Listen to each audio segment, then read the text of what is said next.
हिरण्यकश्यप जो है ये बड़े शक्तिशाली थे।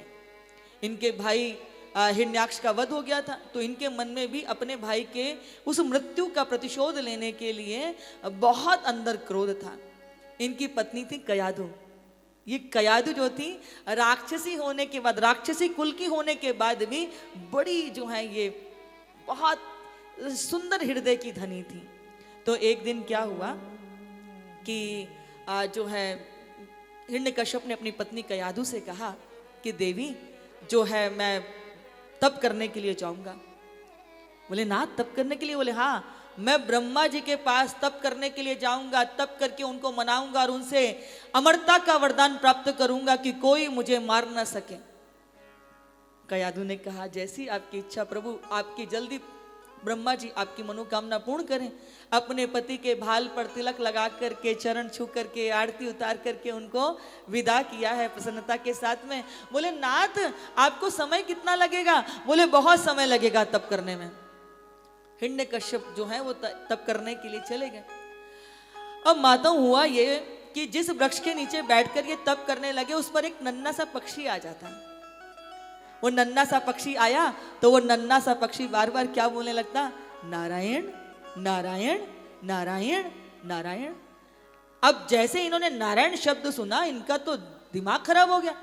नीचे से डीला उठाया, पत्थर का उठा करके फेंका, वो पक्षी जो है वो उड़ गया। अब ये फिर आंखें बंद करके अपने मन को साध के, इंद्रियों को संयमित करके फिर भजन करने लगे। इंद्रियां भरमाती हैं, मन और इंद्रियों पर तो जबरदस्ती अंकुश करना ही पड़ता है, उसको तो थप्पड़ लगाने पड़ते हैं, नहीं तो वो कहाँ मानेगा। वो तो कहेगा कि चल ये खाते हैं, चल ये यहाँ, चल यहाँ घूमते हैं, वो तो घुमाएगा। अंकुश करना पड़ता है भजन करके। तो इन्होंने भी अपने मन को अंकुश किया और ये फिर लगे, लेकिन वो पक्षी पुनः आ गया और क्या कह रहा है?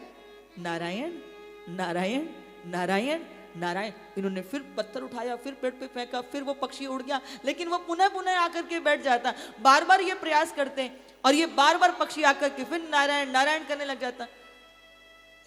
अब की बार गुस्सा हो करके ये वहां से चले आए। लगा समय ठीक नहीं है, लौट करके आ गए। घर पर आए लौट करके तो पत्नी ने कहा नाथ इतनी जल्दी ब्रह्मा जी ने आपकी मनोकामना पूर्ण कर दी? तो बोले अरे मैं क्या बताऊं, जिस पेड़ के नीचे बैठ करके भजन कर रहा था उस पर बार बार एक पक्षी आकर के बैठ जाता, नारायण नारायण नारायण कहने लगता। कयाधु ने जैसी पहली बार नारायण शब्द सुना, लगा जैसे किसी ने श्रोत्रद्वार से भीतर अमृत ले लिया। कभी कभी आपने देखा है किसी से पहली बार ही मिलो लेकिन चित्त आपका उसके प्रति आकर्षित हो जाता है। कोई ऐसा भजन सुनकर के सुबह से लेकर रात तक उसको बार बार गुनगुनाने का मन करता है। तो यहाँ पर हिरण्यकश्यप जो है वो बहुत झुंझला गए और कहने लगे कि कितनी बार बताऊं। वो नारायण नारायण करते करते कयाधु का गर्भाधान हुआ और ये पुनः जो है तप करने के लिए वन में चले गए हैं। वन में जाके कठोर तप करने लगे। ब्रह्मा जी प्रसन्न हुए, इनके तप से प्रसन्न होकर के उन्होंने कहा कि बताओ पुत्र क्या चाहते हो? हिरण्यकश्यप ने कहा कि प्रभु मुझे अमरता का वरदान चाहिए, आप मुझे अमर कर दीजिए। ब्रह्मा जी ने कहा कि ब्रह्मा की सृष्टि में कभी कोई अमर नहीं हुआ। तो अब ये विचार करने लगा कि मैं ऐसा क्या मांगू जिससे मैं मरूं नहीं। तो इन्होंने कहा ना पशु से मरूं ना नर से मरूं। साल में कितने महीने होते हैं? बोले इन 12 महीनों में से किसी महीने में ना मरूं, ना अस्त्र से मरूं ना शस्त्र से मरूं, ना भीतर मरूं ना बाहर मरूं। अब बताओ इतने सारे वरदान मांग लिए। अब सोचा मुझे कौन मार सकेगा। इधर हिरण्यकश्यप तप करके आशीर्वाद लेकर के वरदान प्राप्त करके राजमहल में लौट करके आए और इधर जो थी पीछे से इंद्र ने इनके राज्य पर आक्रमण कर दिया। इंद्र को पता चला कि इनकी पत्नी जो है गर्भ से है, तो बोले कि दुष्ट जो होता है वो दुष्ट को ही जन्म देता है। बोले ना ये बचेगी ना इसके गर्भ से उत्पन्न होने वाली और दुष्ट संतानें होंगी। तो जैसे इंद्र मारने के लिए उद्यत हुआ, नारद भगवान वहां आ गए। नारद जी ने हाथ पकड़ लिया कि देवता होकर असुरों जैसा कृत्य करते हो। स्त्री अवध्या होती है, स्त्री पर हाथ नहीं उठाया जाता। बहुत सारे लोग बहुत गलत आचरण करते हैं। स्त्री के केश पकड़ना यानी कि लक्ष्मी का अपमान होता है। स्त्री के ऊपर हाथ उठाना यानी कि आपसे बढ़कर दूसरा कोई कायर ही नहीं है। इसे इसे पौरुष नहीं कहते, इसको तो कायरता कहते हैं।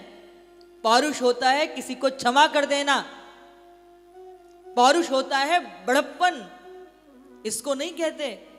अब वो क्या हुआ कि यहाँ पे नारद जी ने खूब इंद्र को जो है खूब डपटाया।